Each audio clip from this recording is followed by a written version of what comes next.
आप सभी को जय मसीह की दोस्तों। मेरा नाम है रोहित कुमार। आप देख रहे हैं मसीह इंस्पायर चैनल में आप सभी का स्वागत करता हूं। दोस्तों, आप सभी लोगों के बीच में लेके आ चुका हूं। धन को अपनी ओर आकर्षित करने के लिए आपको इन बाइबल के 5 वचनों को जरूर पढ़ना चाहिए।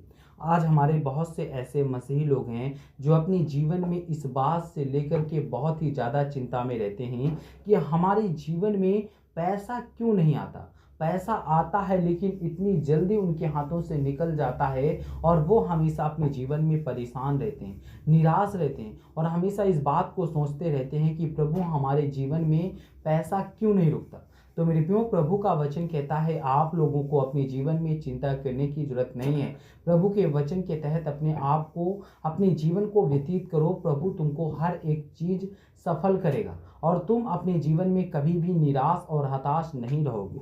तो यहाँ पे प्रभु का वचन कहता है, पढ़ते हैं, लिखा हुआ है, यदि आप अपने जीवन में धन को समृद्धि की ओर आकर्षित करना चाहते हो तो बाइबल में कुछ ऐसे शक्तिशाली वचन हैं जो आपके जीवन में आपको विश्वास को मजबूत करने में और धन की प्राप्ति में मदद कर सकती हैं। ये बाइबल के ऐसे 5 वचन हैं जो परमेश्वर ने गिने और चुने वचनों के द्वारा लिखा है। और प्रभु कहता है कि जो कोई अपने जीवन में इन 5 वचनों को पढ़ता है उनके जीवन में प्रभु फुल आशीष देता है।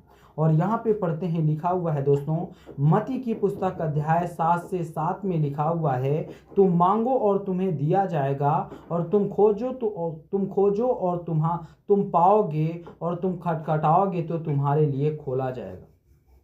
यहाँ पे प्रभु का वचन कहता है कि तुम मांगोगे तो तुम पाओगे और तुम खोजोगे तो तुम पाओगे, और परमेश्वर कहता है कि तुम खटखटाओगे तो तुम्हारे लिए खोला जाएगा। यह वचन हमें इस बात को विश्वास दिलाता है कि यदि हम परमेश्वर से प्रार्थना करते हैं और विश्वास रखते हैं तो परमेश्वर कहता है कि वह हमारी आवश्यकताओं को प्रदान करेगा, वह हमारे जीवन की सारी चिंताओं को मुक्त करेगा। और जो हम अपने जीवन में निराश और हताश और परेशान और तमाम प्रकार की चिंताओं में जो पड़े रहते हैं, प्रभु कहता है कि आप सभी चिंताओं से मुक्त हो जाएंगे। आपके जीवन में पैसा आकर्षित होने लगेगा। जैसे कि चुंबक अपने जीवन में, चुंबक क्या करता है, वो किसी भी पदार्थ को उठा करके अपनी ओर आकर्षित करता है। ठीक उसी प्रकार आप लोग अपने जीवन में विश्वास के साथ और सच्चे वचन के साथ इन वचनों को पढ़ लिए तो मेरे प्रियो, प्रभु का वचन कहता है पैसा अपने आप आपकी ओर आकर्षित होगा और जो आपके जीवन में चिंताएं हैं उन सारी चिंताओं से आपको मुक्त कर देगा। और दोस्तों, दूसरे वचन की ओर चलते हैं। यहाँ पे लिखा हुआ है, लूका की पुस्तक अध्याय 6 से 38 में लिखा हुआ है, यहाँ पे पढ़ते हैं, जो तुम दूसरों को देते हो वह तुम्हारे लिए वापस किया जाएगा और वह तुम्हारे पंखों में भर करके तुम्हें दिया जाएगा।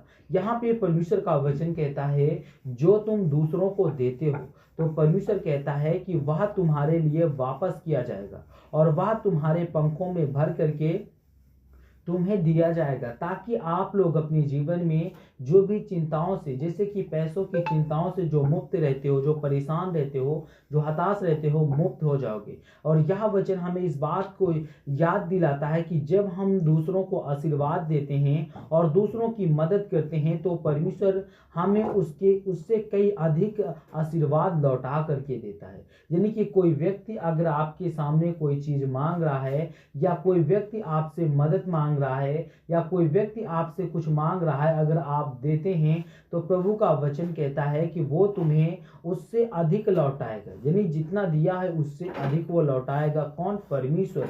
और दोस्तों, दूसरे वचन की ओर चलते हैं। यहाँ पे लिखा हुआ है, 3 में पढ़ते हैं, फिलिपियों की पुस्तक अध्याय 4 से 19 में लिखा हुआ है, और मेरा परमेश्वर तुम्हारी हर एक आवश्यकताओं को अपनी ध्यानता के अनुसार यीशु मसीह के द्वारा पूरा करेगा। और यह वचन हमें आश्वासन देता है कि परमेश्वर हमारी हर एक आवश्यकताओं को पूरा करने के लिए सक्षम है, और चाहे वह द्वितीय आवश्यकता हो या अन्य हो। यानी कि वो कोई भी प्रकार की समस्याएं आपके जीवन में है तो वो हमारा सर्वशक्तिमान परमेश्वर वो क्या करता है, वो हमारे जीवन में हर एक चीज देने के लिए सक्षम है, ताकि हम अपने जीवन में जो भी चिंताएं, जो भी तमाम प्रकार की मुसीबतों से और दुख और तकलीफों से परेशान हैं तो उन सब चीज़ों से परमेश्वर तुमको दूर कर देगा। और दोस्तों यहाँ पे परमेश्वर का वचन कहता है 4 में पढ़ते हैं, मलाकी की पुस्तक अध्याय 3 के 10 में लिखा हुआ है। यहाँ पे पढ़ते हैं, तुम पूरे 10वें लोगों को भंडार में ले आओ और ताकि मेरे घर में आहार हो, और मुझे इस पर परखो, यदि मैं स्वर्ग के दरवाजे तुम्हारे लिए नहीं खोलता और तुम्हारे लिए आशीर्वाद नहीं बहाता। तो मेरे प्रियो परमेश्वर कहता है कि यह वचन हमें इस बात को बताता है, यह वचन हमें बताता है कि जब हम परमेश्वर के लिए अपने संसाधनों को सही उपयोग करते हैं तो हमें वह आशीर्वाद देगा और हमारे जीवन की हर एक आवश्यकताओं को वो पूरा करेगा और हमें बहुत सारी समस्याओं से छुटकारा दिलाएगा। और यहाँ पे परमेश्वर का वचन कहता है 5 में पढ़ते हैं, नीति वचन अध्याय 3 से 9 और 10 में लिखा हुआ है, यहोवा की प्रतिष्ठा करो और अपनी संपत्ति और अपनी सभी फसलों के पहले फल के साथ तुम्हारे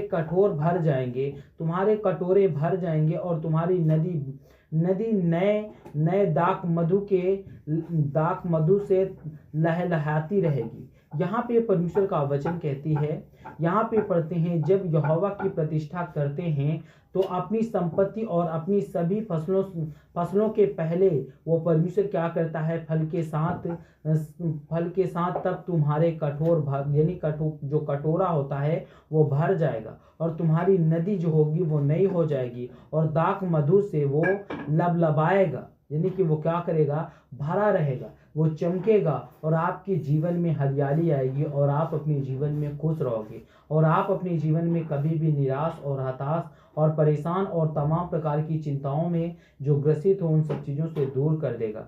तो जितने मेरे मसीह भाई बहन आप सभी को जय मसीह की दोस्तों, God bless all of you, आमीन। नेक्स्ट वीडियो मिलता हूँ।